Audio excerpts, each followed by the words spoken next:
Hi, this is Maria Quattrone, and this is the Be the Solution podcast. And today I have a very special podcast with Saint Hubert, Jefferson Health, and Manor College.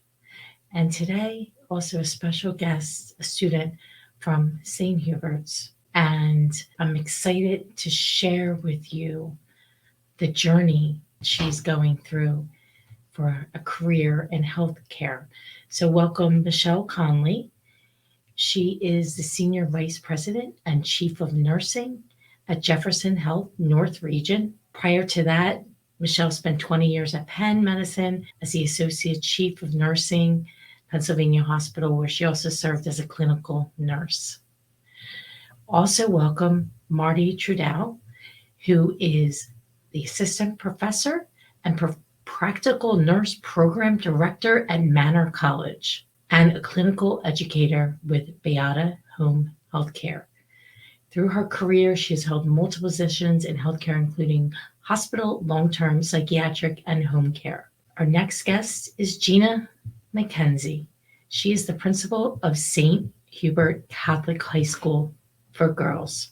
She is a 93 graduate of Saint Hubert with her undergraduate degree from St. Joseph's University and her PhD from Temple University. And Sam Williams is a student at Saint Hubert who is taking classes and who has been participating in their Jefferson Fridays and a mentor and a field trip program with healthcare careers in 1-2-3 program with Jefferson Health. Today, we're going to unpack the program and see all of the benefits a young woman can have in high school at St. Hubert's by participating in Manor College and Jefferson Healthcare along with St. Hubert. Welcome, everybody, to Be the Solution podcast. I'm so excited to talk to my guests today, Michelle Conley from Jefferson Health, Marti Trudeau from Manor College, and Gina MacKenzie, principal of St. Hubert's, and Sam Williams, senior at St. Hubert's High School. Welcome, ladies. Thank you. Thank you. So excited to talk to you about the program that's launched with the three entities, St. Hubert's and Manor College and Jefferson Health. So, Sam, you've been in the program now for how long? For 2 years. For 2 years. I'd love to hear your experience and why you decided to join this program. I joined this program because I knew from a young age that I wanted to work in healthcare. And ever since I joined, this really put me on the path of what I wanted to do, like when I grow up. And my first class really taught me a lot about healthcare and the different career paths that I could choose. And I completely fell in love with nursing, and that's what I want to do.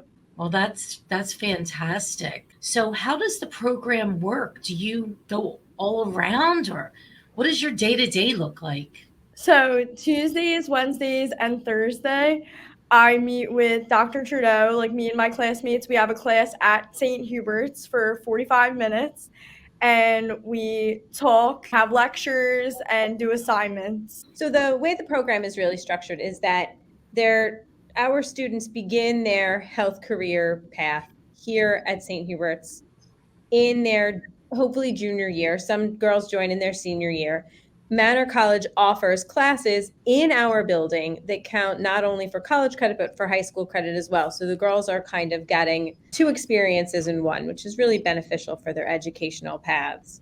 Then on Fridays, Jefferson Healthcare comes in and offers the Jefferson Fridays component of the program, where the students who are in this program can meet with different healthcare professionals in different fields, go on field trips. At the end of last semester, the girls had a really amazing experience where they went to Jefferson Torresdale for an entire morning. They got to experience what the OR was like. They toured the hospital. They had some really fun experiences there. And then hopefully some of our students move on from this component of the program into Manor or into other universities where they will study health professions, including nursing, but not exclusive to nursing, and then seek employment with the Jefferson healthcare system. And that's where Michelle and her team come in, and the remarkable work that they do to help prepare our girls in a really practical sense, while Dr. Trudeau and her team are preparing them in an academic sense. So, how did the program come about? So the program actually predates my tenure at Saint Hubert, but I'm thrilled to be able to continue it. There is a significant push in secondary education to partner with colleges and universities so that students can have unique experiences that lead them on meaningful career paths, whether that's career exploration, dual enrollment classes, partnerships with universities. But it helps students at a younger age to understand what it is they want to do. And for our students at Saint Hubert's, it helps give them a head start on affording college, which can be enormously expensive for the average working family in Philadelphia right now. Absolutely. College tuition is off the charts expensive. And I think that's one of the nice things about this program, and it was really thoughtfully done by St. Hubert's, is that it allows the students at St. Hubert's to gain college credits while they're in high school.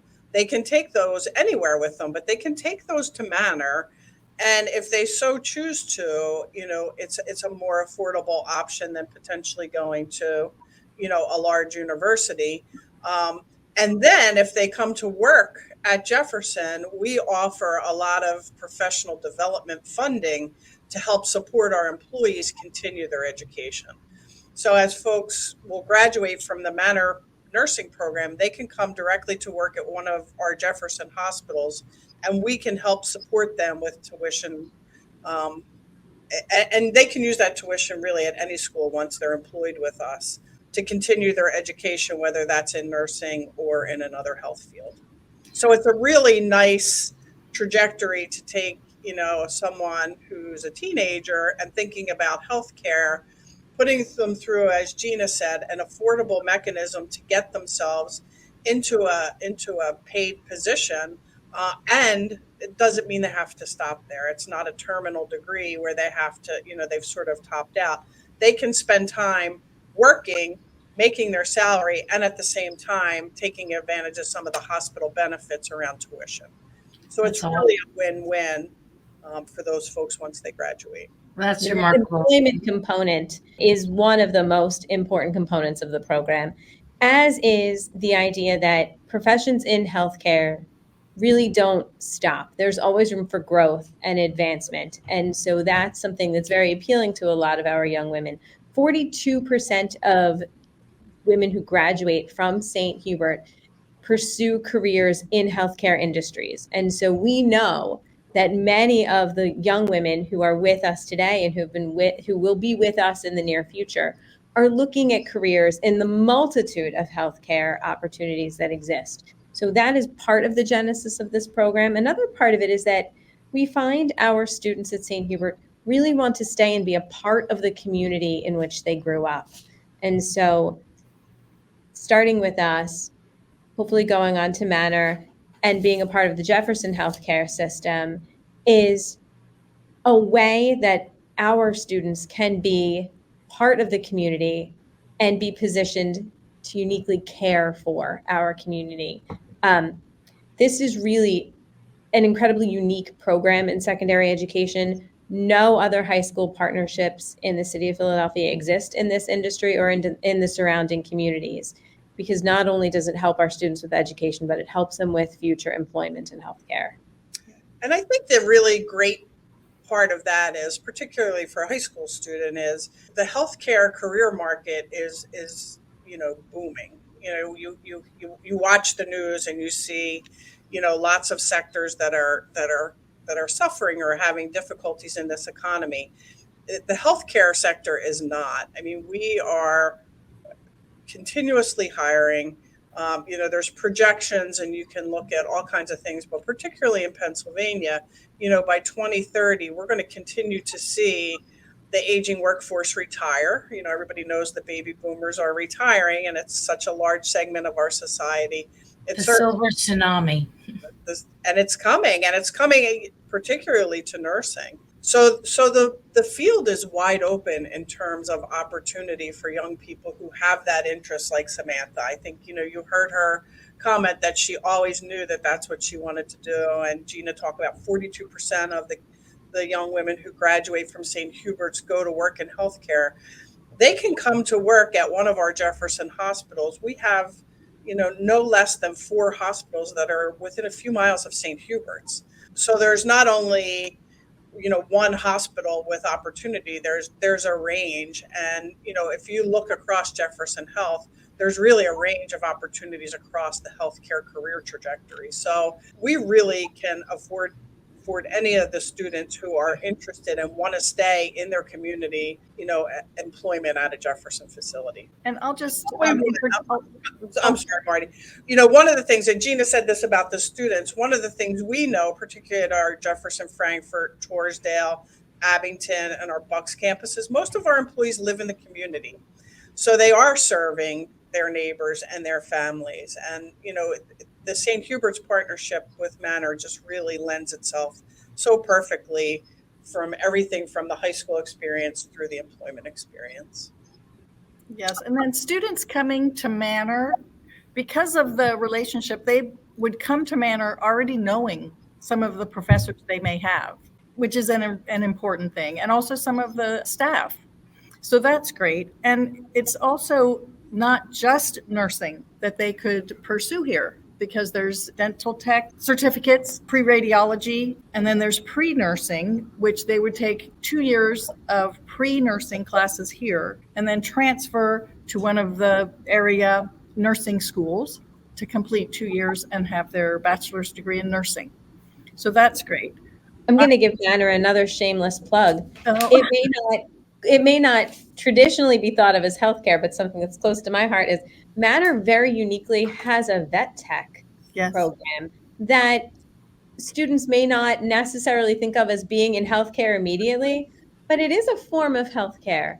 It's a caring profession for another being. Yes, and it's fun to see the horses in the pasture. Which our students get to see when they visit Manor. That's another component of the program. Yes. So while our students have Jefferson Fridays with Michelle and her team, and they visit the hospital as well, our students also visit Manor at least once a year and have a whole day-long experience on the campus. So they're getting acclimated to a university campus, to what class is like, and to what life is like on a college campus as well. Mm-hmm. So that's a real benefit. Yes. And then our newest program is the practical nursing program, which I found out today. We're going to go present to the State Board of Nursing on Monday. So that's very exciting. We're ready to go for that. But the practical nursing program is a 15-month program, 4 semesters. It goes straight through. So if they would start in fall semester, they would then do fall, spring, summer, and fall semester, and would complete it the following December. So in 15 months, they would be eligible to take the board exam for licensed practical nurse, and they would start making close to $50,000 coming out of a 15-month program. So that's really great. That's a game. A lot of those, continuing ed opportunities that Michelle talked so much about. And we see that, we see exactly what Marty is talking about, that folks graduate from a program like the Manor program, come to the work environment, work as an LPN within the hospital, and then can continue their education through one of the university affiliations, certainly one of those being the Jefferson College of Nursing. And they can take advantage of the tuition. They become part of the Jefferson family across the continuum at that point, and they can work while they're continuing their education. So it really allows for somebody to get into the work environment more quickly, start making, a decent salary, and then have some continued educational support to continue to progress in their career. Yes, and with this program, they are eligible to take the state board exam, so they have a certificate in practical nursing, but they will also leave with an associate degree. So they're really kind of have a leg up on the academic sense. Yep. So they do have a strong academic focus as well. The first semester of the program is all academic classes. So they would take psychology, nutrition, an anatomy and physiology survey course, composition, a religion course, and then I teach a social determinants of health course, which is also distinct and has recently become a requirement from the Board of Nursing that every nursing program has to address social determinants of health. So that topic happened to have been my doctoral work. So I was able to plug that in really fast to get all of them, all the nursing students. It's also open to other disciplines. I think because we have criminal justice program here as well. And I think the social determinants that impact health also impact crime. So I think addressing those social determinants is a really important part of being a solution. And we see that intersection in the hospital every day. Yes, I'm sure. Around patients who have mental health challenges, sections with criminal justice and healthcare, are pretty constant. And the more we can partner and the more people have an understanding across those disciplines of what is driving those issues for those folks, the better care we can make sure and the interventions we can put into place to care for them in a far more comprehensive way than either sector can really by themselves. So it really is the best of both worlds when you can bring those worlds together. And we work closely with our criminal justice organizations in the hospitals. They're one of our closest community partners in each community or hospital. For our students, one of the things they at first resisted was the emphasis on sociology and social determinants that they were learning in their healthcare courses, because our students at the high school level don't realize how much sociology is involved in healthcare. And so understanding that while you're still 16 and 17 years old in a high school setting sets you up for so much potential to understand and to do good and to follow what is our mission at Saint Hubert's, what is Manor College's mission as well, and certainly what is part of the mission of Jefferson Health, to do good for others in the community. Yes, those social determinants impact 50 to 80% of health. So if we're really conservative, right, Marty? I mean, if you had to really think about it, that's probably very conservative. Yes, I think that's true. I think that's absolutely true. So if we're talking about health as opposed to sickness, then we have to focus on social determinants of health to really maintain health and to, when people leave the hospital, get them in a situation where they can. And what a great way to have young people reframe that conversation, that healthcare is not simply about caring for the ill, but it's about caring for the whole person, right, before they experience illness and as they go through illness and recovery from that illness. And that it really isn't episodic. So even though they're coming to us in the hospital for a very short defined period of time, you really do have to understand where that person's coming from, what got them to where they are, whether it's genetics, whether it's their lifestyle, whether it's their ability to buy groceries, whether their ability to have housing. So what is it that led up to them being in the situation that they are to be hospitalized? And then once they're treated acutely, what are they going back out to? And how do you set them up, like Gina and Marty just described, to be successful and to be healthier than when they came through the door? Because just to treat them for that week that maybe they're in the hospital, if you're sending them back out to a situation where they can't afford the medicine you put them on, or they don't have a supermarket in their, at least one of our hospitals sits in a neighborhood that is a food desert. So there's no supermarket within a distance that people can access it. So that's a really important piece of it. And one of the things actually our nursing staff did at that hospital was start a community garden for that very purpose. During the gardening months, because of where we live, they yield unbelievable amounts of produce from the garden and then give it out to the community twice a week. And it's really been a nice connection around that topic of social determinants and teaching people how to eat more healthfully and how can you get access to healthier food even though you live where you live and there may not be easy access at a supermarket. There are other mechanisms and we can help with that. Stay tuned, folks. Community gardens on my list. I'll help you, Gina. We got it down now. Outstanding. Yeah. Well, I remind people that When you leave the hospital, say you've had surgery, you leave the hospital, you're well enough to leave the hospital and go home. You're not well enough to leave the hospital and go to the streets or live under a bridge or go home with no food. So those are the types of social determinants that can have a real impact. And finding out about them is a real challenge. People might be very proud. They don't want to tell you they have no food at home. Right. So part of the course that I'm teaching is very much a communications course. Yes. How do you build trust? How do you get people to open up to you and tell you what's really going on? And I think the younger you are, the more sensitive you become to those issues, the better professional person you'll be.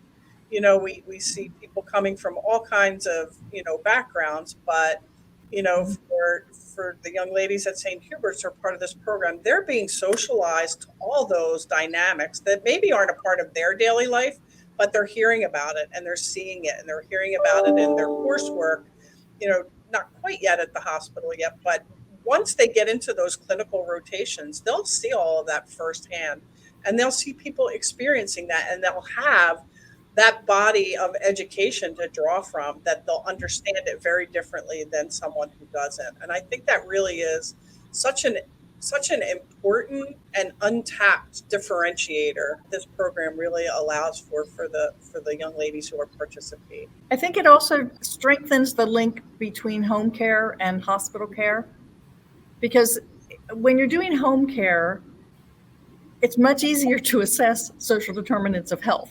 If you go to the refrigerator and it's empty, your data is 100% accurate. Mm-hmm. You have an empty refrigerator. Yeah. And that really helps you pinpoint your efforts. And the amazing thing is our girls are learning about these things and they're not shying away from it. Exactly. Because that is who our girls are at St. Hubert's, that they won't run from a problem. They'll say, oh, this problem exists in society. Let me hop in. How can I help? And educating young women like Sam and her classmates and all of the young women that we have here at St. Hubert will only help. Well, because the name of the podcast is Be the Solution. And I think when you... How can I be the solution? They're going to be the solution. They absolutely are. And I think it's important to point out the courses they're taking aren't what you might call traditional healthcare courses. Entrepreneurship, you may not think of that as a healthcare course. And one of the students said, I don't want to take entrepreneurship. I want to go into nursing. And I had to say, you have no idea. Every nurse is an entrepreneur. The number of times through the day where they have to see a problem and solve a problem. And that's what entrepreneurs do. So plus going into nursing and maybe getting another side degree like architecture. A nurse needs to figure out, if you're building a hospital, you need a nurse to tell you what needs to happen. A nurse does not want to have to go down 5 flights of steps to get the blood she needs for her patient. Attorneys, nurse attorneys. My doctorate is in social work, so nurses can do just about anything. They're great at project management. They're great at problem solving. They're great at being entrepreneurs. Go nurses.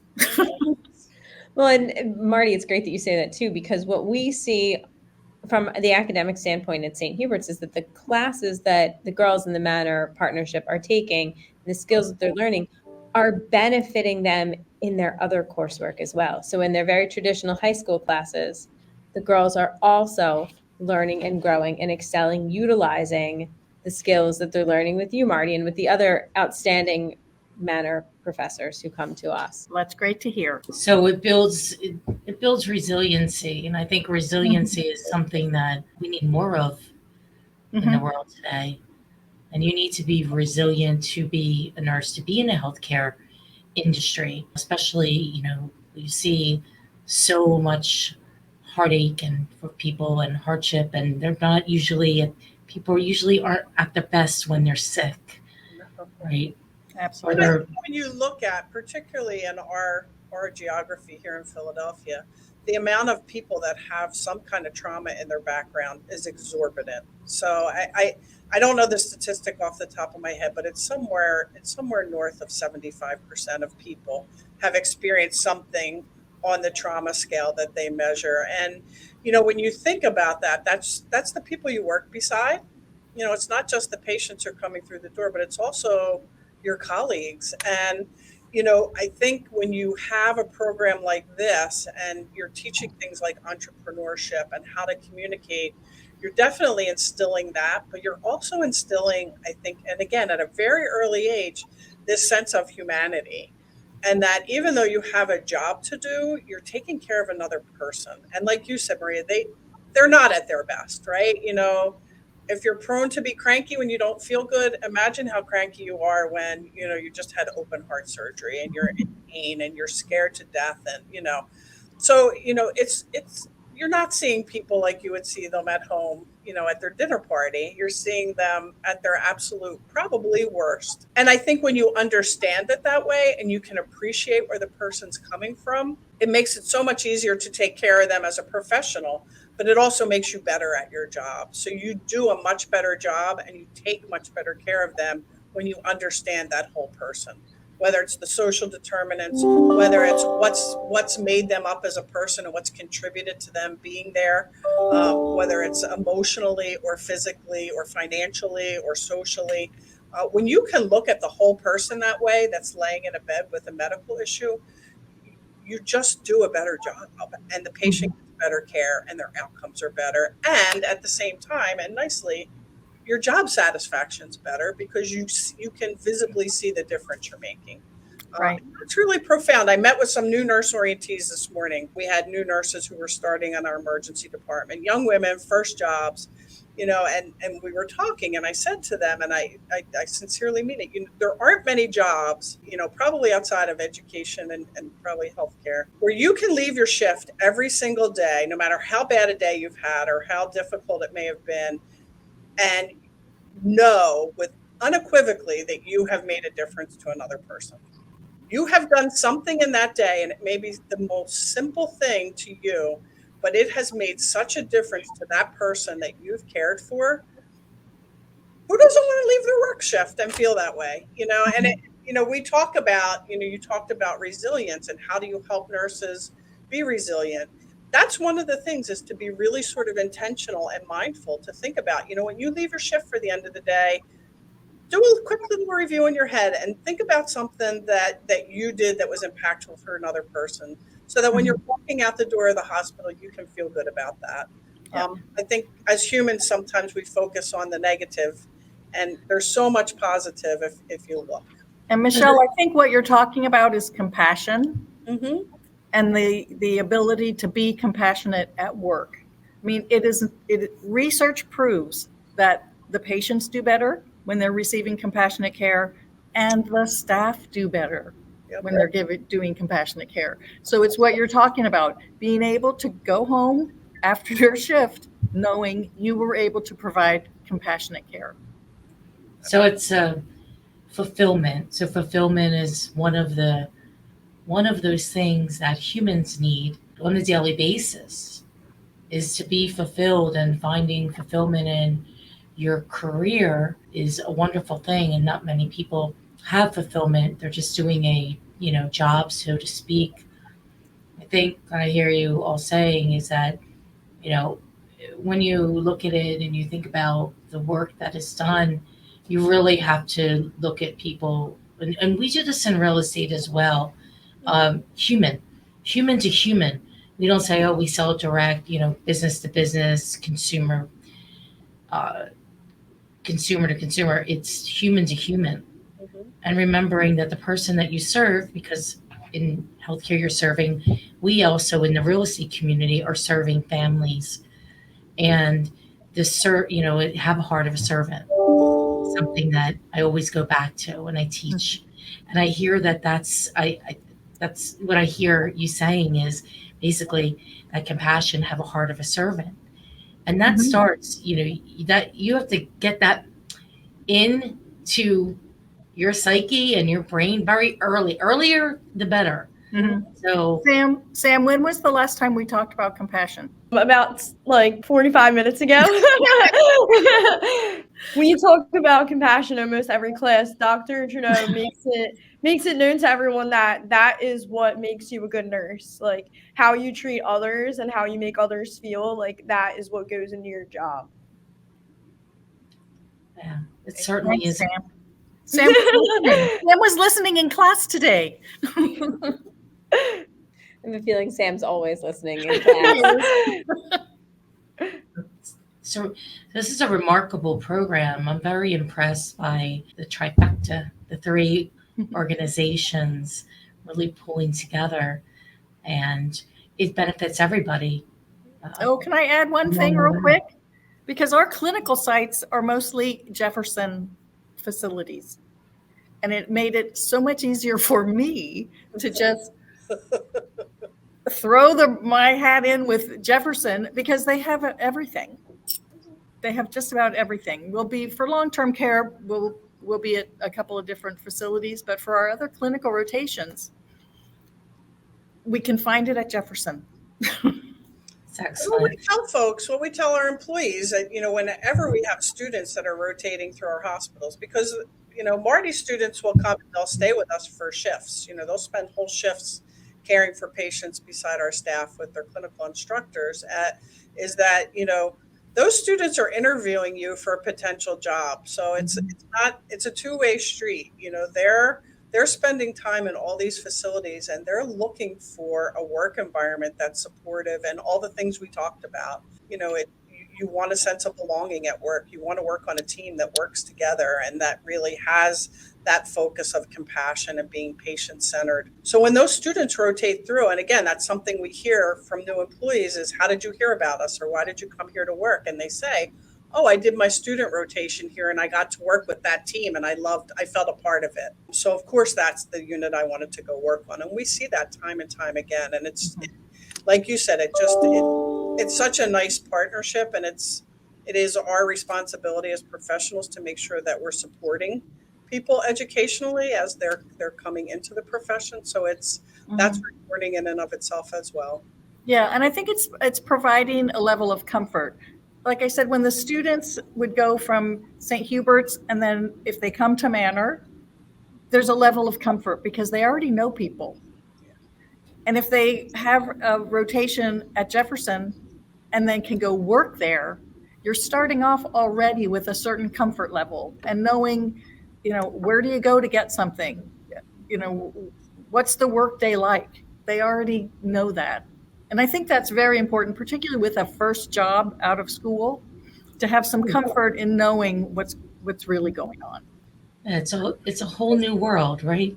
You're leaving high school or college and you're starting your adult life. And so there's a lot of fear based around that. And, it's great that this program starts very early on at such a young age of 15 or 16 years old, that you can gain a leg up and be able to rise to whatever the next part of your journey is. And, I find it really remarkable, actually, that Saint Hubert's has put together launched this amazing program. I know it's been going on several years now, but it sounds now like it's like really gelled.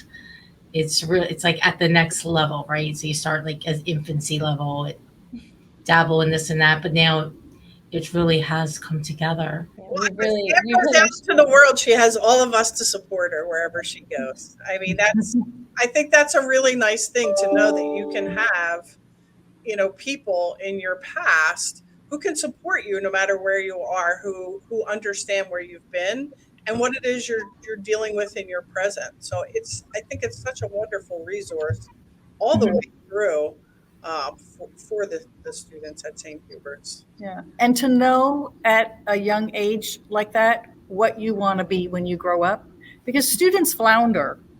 Students go off to college. Oftentimes, they don't really know what they want to do. And I think that has a big impact on their college success. I know I became an LPN at 19. 50 years later, I would not change that decision. And I became a nurse at 20. Yep. And 40 years later, I would say the Wow. same thing. Mm-hmm. And I would add that, as you know, at St. Hubert's, we hope to produce young women of faith and integrity. And it's so remarkable that our young women in the building have the remarkable women at Jefferson and at Manor to serve as their mentors and their examples, because they see what these women of integrity are doing with their lives. Wow. Oh, that's nice. Thank you. That's really special. I wish that there was a program around when I was in high school, because I was one of those ones floundering around from college to college, university, figuring it out. But I made it through. It took a while, but I made it through. And this is my second career. My first career was in advertising sales. Now 20 years later in real estate, it's a whole nother world. But it's interesting. There's a lot of similar ways. People don't realize in real estate, it's like one of the most stressful things outside, not like a surgery, but people really, it is a very emotional ride for people buying or selling a home. Sure. And so we're psychologists, and so we're a lot of things. We wear a lot of hats, and we care for a lot of people. So it's definitely, we could use some of those courses. We could use some of those. So, Gina, how do people find out about the program? How did young women or their families find out about learning more information? Absolutely. So information exists on our website. You can certainly visit sthubert.org. You can call our admissions director, Jen Danford. You can reach out to me directly, and I'm more than happy to talk with any potential student or current student or family about the program or any of our programs at St. Hubert. We provide lots of information about this program at our open houses, at our admissions events, at our transfer event, even at admission events coming up. We have our 7th grade visitation day, which exists as an admissions event kind of within the Archdiocese, and we'll be talking about it with 7th graders, getting them excited about coming to St. Hubert and all of the myriad programs that we have to offer. This certainly being one of the key programs that we will talk about with, grade school students. We have other admissions events coming up in March. On March 21st, we have our next, March 21st is our visitation day, and we have some other events in March for incoming families and students who want to come and take a look at things. We can always arrange shadow days for potential students, whether they are 7th or 8th grade students, or transfer days, or tours for families who want to come and look at our school and hear about our programs. Well, that's excellent. Thank you for sharing that. And I know, Dr. Conley, that there is a shortage of nurses I'm pretty sure across the U.S., but specifically here in Philadelphia. Is that correct? That is correct. And, we talked a little bit at the top, it is expected that will worsen, in the next decade or so, potentially, right? This is the opportunity to have that not happen. And I think that's what's exciting about doing this work, because, we'll always need nurses. It's job security. It's absolutely job security. I've been working as a nurse since I was 20. Barely missed a day, but it really does. And I think, for young people who are looking for that kind of career, and a career that not only gives them security, but mobility, you can move. As a registered nurse, you can move to another state. You can move all over the country, and you take that with you. There's nuance from state to state, but in terms of what you'd have to do to get your licensure, cleared to be able to work. But a nurse can work in any environments, whether there's nurses in high schools, there's nurses in clinics, there's nurses in the field and in the communities. In a hospital, there's a million different jobs for nurses. So in a career, I've been a nurse for 40 years, and I've probably had 20 different jobs, very different things. as opportunities came about for me. So I think that's one of the really wonderful things that we know about the nursing profession. And, certainly for people like Samantha who are, on the precipice of entering college and coming into the workforce, now's a wonderful time to be a nurse. And as Gina talked about, I think the sooner we start talking to kids, whether that's 6th, 7th grade, about what are the options in terms of healthcare careers, the more it opens their eyes to that. Because if they only know what they see in the media, it's really distorted and it's not what the reality is. And it doesn't even span all of the options that are available to people. So I can't say enough in terms of what I believe to be just a wonderful career choice. And, I think as we do continue to be challenged somewhat on the workforce, we're looking at all different types of healthcare professionals. So, our partnership with Marti and her graduates, I can employ all of them if they want to come to Jefferson Hospital. I could hire every one of them on graduation day happily. We hire nursing assistants right out of high school. We hire radiology techs, people who go through the radiology program. There's a shortage of those as well. We've seen post-COVID a shortage of respiratory therapy. Many of them left the profession during COVID because it was so stressful and found other routes. But a wonderful profession, and again, can really have a very satisfactory career anywhere in the healthcare sector. So anything we can do to support that, I think, is time well spent. And obviously a partnership like this is just it's an honor to be a part of. Mm-hmm. And I sometimes have students who will say, now if I come, will you give me assistance with job placement? I just have to say, you will need no assistance on job placement. Michelle will come over on Thursday if you want me to. You will be nabbed up immediately. Yeah. But I think also in a very broader sense, the nursing problem is a big problem. It's not necessarily going to be solved by one big solution. Correct. I think it takes a lot of different solutions. This is one that will be very effective. If there were 6 other programs just like it, we would be talking about hundreds of people going into nursing.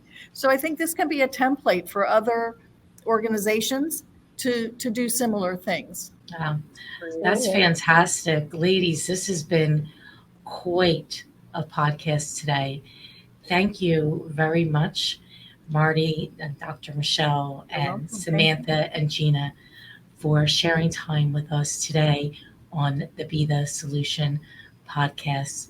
I'd like to speak with you again in the near future, and God bless everybody, and happy nursing. Thank you for your interest.